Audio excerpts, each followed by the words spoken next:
FPE-TV.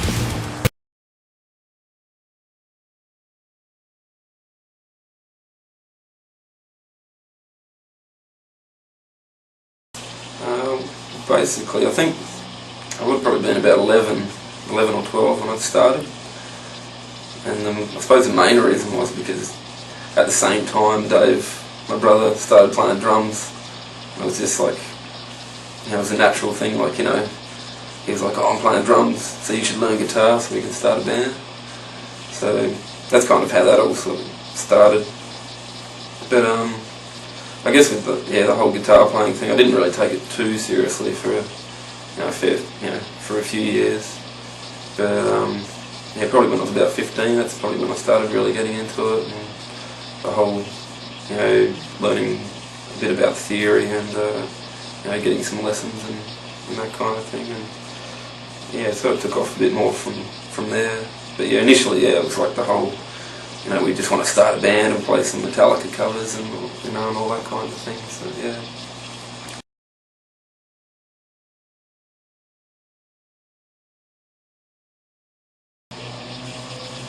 Well, from the metal realm, I guess, the obvious kind of things, like, I suppose because we started, I started listening out like to Metallica and Pantera and stuff like that. So that influenced my whole sort of metal playing. Like, I obviously get a lot, heaps more into the sort of thrash side of things. So Metallica, Pantera, Megadeth, all those kind of bands influenced me a lot, early on. Now I probably sort of leaned a bit more towards, once I started getting into it, a bit more, leaning towards like the whole sort of fusion side of things. Listening to a lot of, Brett Garsett and Frank Gambale and Guthrie Govan and stuff like that. So yeah. Well, I usually sort of run through, like, my main sound is like a Mesa Boogie Triaxis preamp, and I have that running through a TC Electronic G-Force, which is like it's a pretty insane kind of effects unit, but I don't necessarily use it too much for effects. I kind of all I really use that for is a few filters and gates, and also for when we're playing live, I split the signal. So basically the amp that I've got, I've got a stereo setup.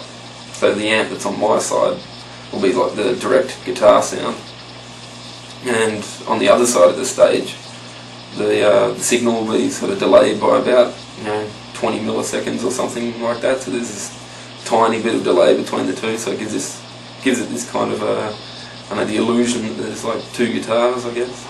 That just sort of fattens it out a bit, and it's really a good handy thing to do when you've only got one guitarist in a band. And besides that, I kind of just run it into anything that's available, really. Like if there's like two heads, like I always just use them for just power amps. I never really use any specific guitar amp or guitar head. But I guess on the last album, I just used a Mesa Boogie, I think it was like a 290 power amp. So that's basically the sound that's on the album. But yeah, whenever we tour, like, as far as power amps go, pretty much with the Triaxis and the G-Force, that's what's creating the sound, so it doesn't really matter what you sort of run it into.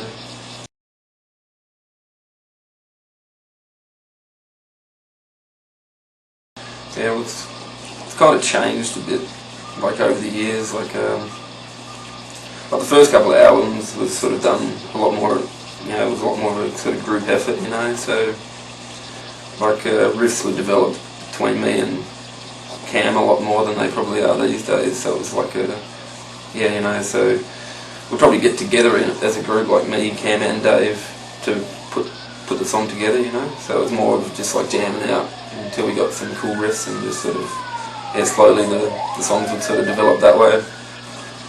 But these days, like, it's more of like, time restrictions, I suppose, that with the other guys, it's sort of, I've got a lot more time on my hands than the other guys, and also it was a lot easier early on because Dave, me and Dave lived together, so we were able to, like, you know, rehearse and jam as much as we wanted to. But yeah, for the last, you know, like year and a half or 2 years, he's been sort of, you know, living you know, on the mainland Australia, so it's like, you know, an hour plane flight away sort of thing, so we don't really have the ability to jam as much as we used to. Sort of become a lot more like, I guess I'd sort of, you know, put together the songs, and it's kind of made it a lot easier and a lot quicker, really. So, like, I'd, you know, put all the songs together, just like riff wise. I wouldn't really have any ideas for drums or anything. I'd just put like the song together, and then just sort of yeah, give him all the, like, the click tracks with the, you know, with the song, and he could just sort of write his own drum parts to it however he wanted to, you know. So it's kind of changed, but it's kind of yeah, it's kind of made it a lot easier and a lot quicker in a way, you know. So you know, for all of us involved, you know. So, and that sort of made the new album a lot quicker to sort of write and put together, you know. So yeah.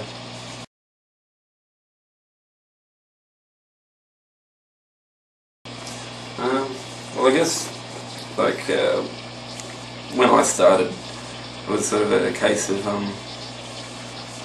you know, I just sort of dove into just learning other people's songs, you know, just sort of, you know, bought as many sort of tab books, like I said before, you know, like, I sort of got into Metallica, so that they pretty much forced me to buy all the Metallica tab books and, you know, learn them off by heart kind of thing, so we could sort of, you know, just jam on, you know, our favourite songs that we kind of knew, which, you know, in a creative way, it's not the best, but it is good, you know, for your technique to kind of learn, you know, learn other people's techniques, you know, especially when you're starting, or getting a repertoire together. You're going to be learning all different kind of techniques in these different songs that you're playing. So I think that's, you know, a pretty good way to start. Just learn as many different sort of songs from different bands and stuff, because you're getting this whole repertoire of techniques and songs together, which is going to, in the end, help your technique altogether. But yeah, like, you don't want to sort of stick on that kind of thing for too long, you know. You want to sort of move on from that and sort of get into, like, you know, it's good to learn all the theory and side of things and just know where all that information is coming from, you know. So it's, you know, it's all well and good to learn a song, but if you don't understand, you know, how it's being put together or anything, it's really going to impede your progress, kind of thing. So, yeah. So what sort of techniques do you use when you're playing? Because I noticed you were doing a lot of, like when you're warming up, the Brett Gossard, Eric Johnson type, like hybrid picking, like chicken plucking type deal. Yeah, well, I don't sort of I use a bit of that in Psycroptic, but do you have like an example of like a riff you use that in Psycroptic? So I think, yeah, maybe in Psycroptic, I don't know, maybe, probably the only riff that I really use it in.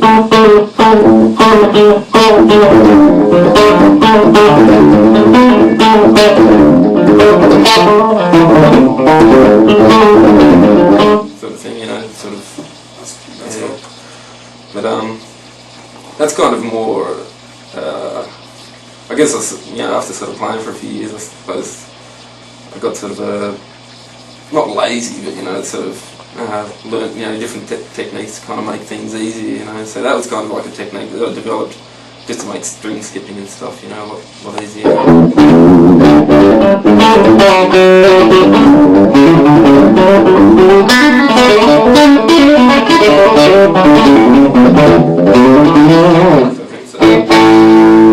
So yeah, it's like, yeah, just, yeah, something that I sort of use to sort of get around the fretboard a lot easier, you know. So.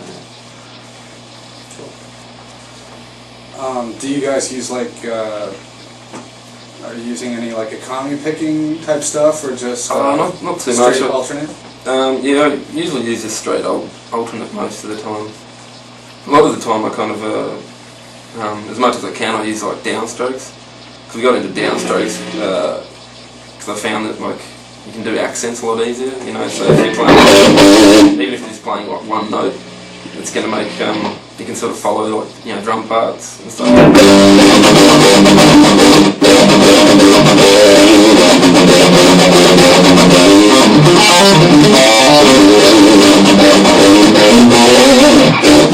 And pretty much if you get your sort of downstrokes pretty well, kind of in a way automatically you're still working on your alternate picking, because that's already half of it there, because yeah, basically.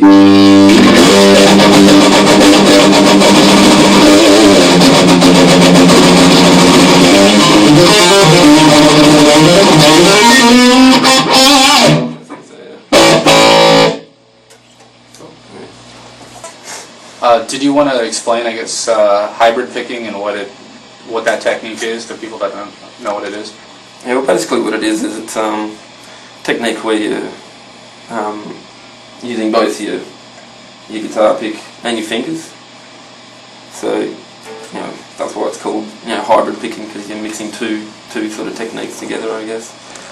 And basically what it is, it's kind of once you can sort of get it down, it's just like an easier way to sort of get around the neck, I guess. It makes string skipping a lot easier, and it's more of a sort of legato technique as well. So, which means just a lot more sort of hammer on and pull off kind of playing.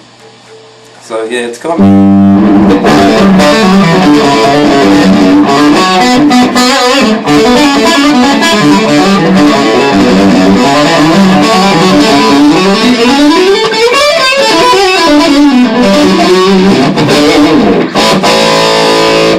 I'm sort of using, both my pick and my index finger a lot. Yeah. A lot more than sort of, what most people sort of would. In metal bands, they sort of, just kind of all pick oriented. So kind of mixes it up and it changes the sound a lot more. It makes it a little bit smoother, I guess. So, yeah. Can you play that example of one of your riffs that you use with it, and then play it like normal speed, and then play it like half speed or something? Okay. Yeah.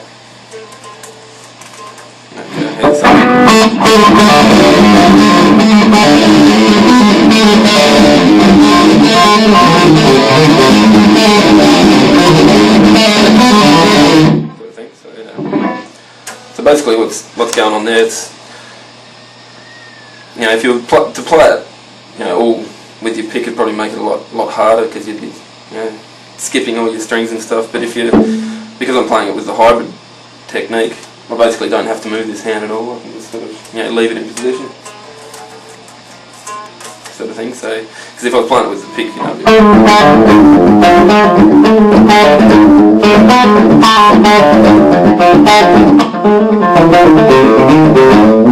so it's a lot more sort of movement with this hand. So yeah, makes it a lot easier. Well, play it maybe once more, just like a little bit slower than that.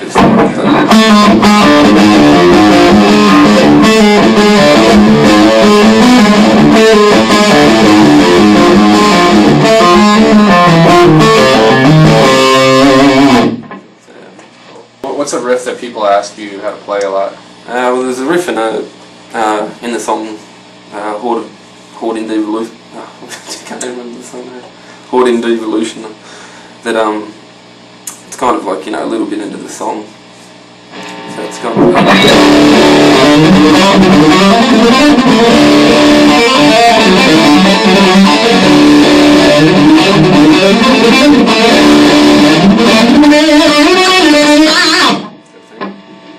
Cool. Want to play it? Break it down. Yeah, break it down. Slow. Alright. So with that riff, it's all based around this scale, which is basically the Phrygian dominant scale. But I'm starting one note further down, so it's starting on the C. So it's in D Phrygian dominant on this one. So basically it's turned kind of into like a elongated version of that scale. So rather than playing it from, so it covers that kind of range. And basically what's happening, it's actually kind of sounds pretty complex, but it's a pretty simple kind of idea, because all it is just a couple of patterns put together, you know. So the main pattern is, and that's all there is really to it. It's just a matter of moving it up. So it's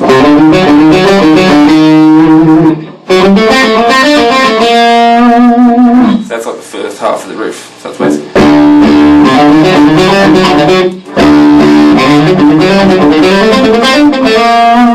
That's those two little lines put together, which are basically just the same pattern. So probably the easiest way to sort of practice it is to get that that initial pattern down, which will be.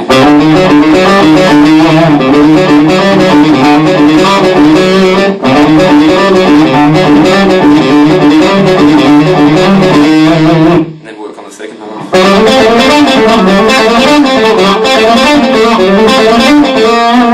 And just put them together.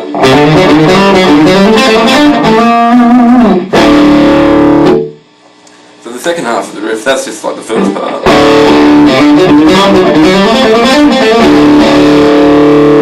Then we've got a bit of a, I suppose, like you were saying before, it's almost like chicken picking playing, which for those people that don't know, chicken picking is like a kind of like a country style, I guess, of guitar playing, where they use a lot of the open notes from doing a lot of pull-offs. And yeah, so with this riff, as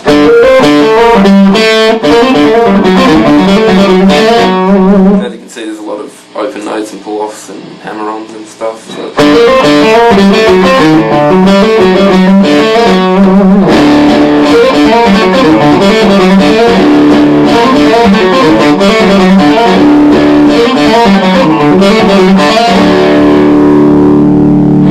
so once you put those two riffs together, then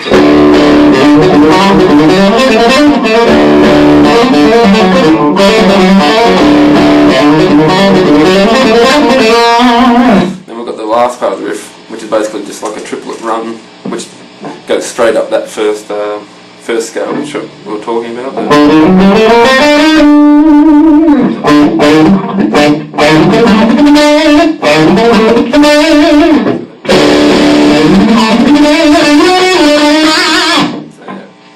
That's pretty much how the riff goes. Do you know what, like, it sounds like it's like a different time signature or something, you know, anything like that?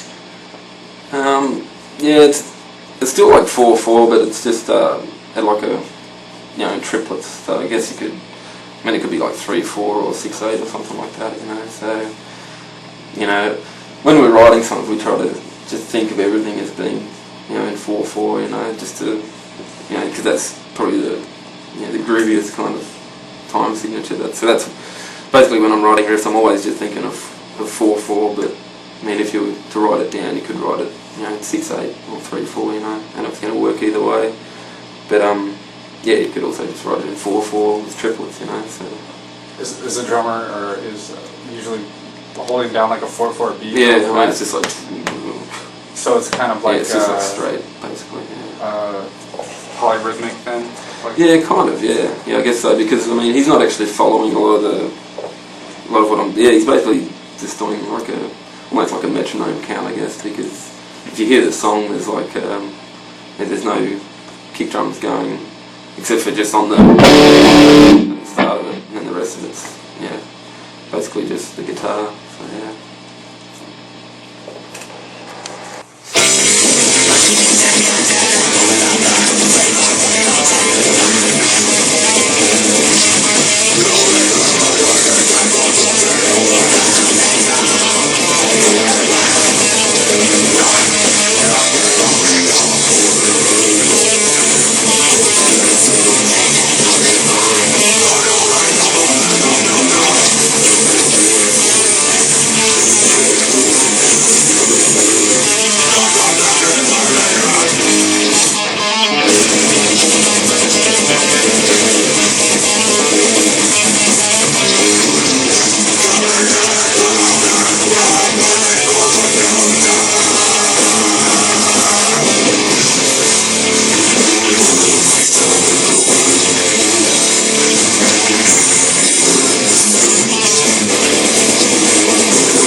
Thank you.